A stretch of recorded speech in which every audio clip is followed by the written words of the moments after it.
Well, we're backstage at CrimeCon talking with Debbi Domingo. Debbi, tell everybody why you're here this year. Well, it's a really long story, but everybody here has a really long story, right? Yeah. When I was almost 16 years old, my mom and her boyfriend were murdered by an intruder in our house. And initially, the case went cold pretty quickly.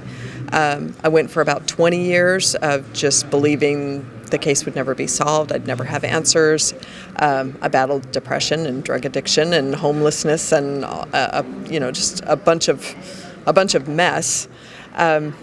Eventually, I had a kind of a miraculous experience, and I was able to put things back together. Right. And at the same time that was happening, investigation was kicking up. Linking my mom and Greg's case into a series that everyone now knows as the East Area Rapist Golden State Killer series. Right. So the miracle of DNA got us an identity in 2018, and that perpetrator is now serving multiple terms of life in prison. So. What a story. And that is the condensed It's a long version. story, Right. and that was it, yeah. But during all of those years, when you're battling your own demons and you're waiting for justice, hopefully on behalf of your family members, did you think a suspect would ever be caught? There was something in those first 20 years. I didn't. I thought that there was no hope, because I knew that investigators had really beaten the bushes. I knew that they had rattled every tree they could find. They did their work, and they came up empty-handed.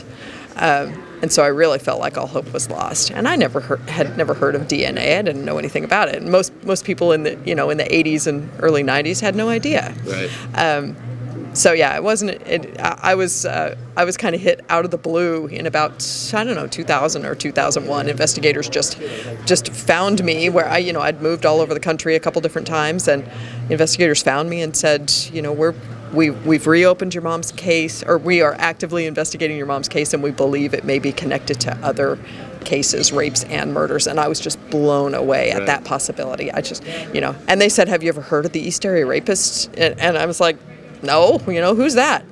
So that began, a 20-year journey for me of trying to learn as much as I could, not just about my mom's death, but about all these other rapes and murders. And this guy was just a piece of work. How many that we know of total women? How many victims?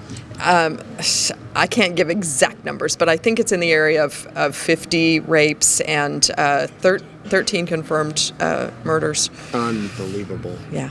Wow. Well, we were talking yesterday during lunch. We happened to run into each other at lunch, and you said you got a call one day.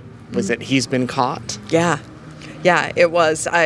It was so funny. I spent years, connecting with people online, these, internet discussion groups, and the whole thing just evolved over a period of several years. And one night I was on my laptop doing I worked as a correctional officer during the day, and at night I'd come home and I'd get on the laptop and try and connect with people and learn things and publicize stuff, and so I'm up late one night on the computer, and people start sending me messages like, hey, I heard there's been an arrest. Is that true? And I'm like, I don't know. Your guess is as good as mine. I haven't heard anything official. So I kept hearing that stuff throughout the evening, and so I'm digging in, trying to find, is it true? Does anybody know anything? And just after midnight my time, I was in Texas.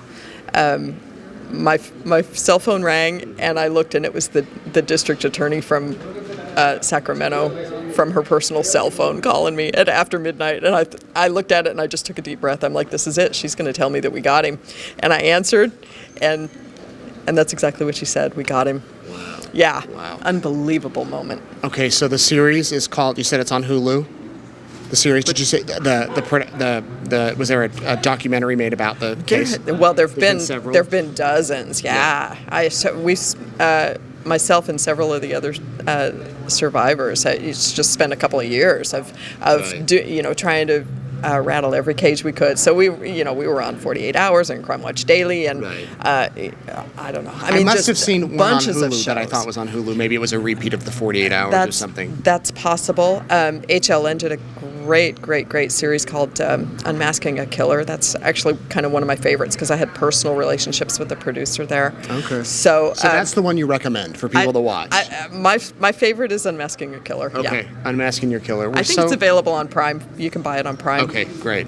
We're so glad you're here. Thank you for telling your story. It's really great to meet you. Yeah, good I'm to glad you you're too. here. Yes.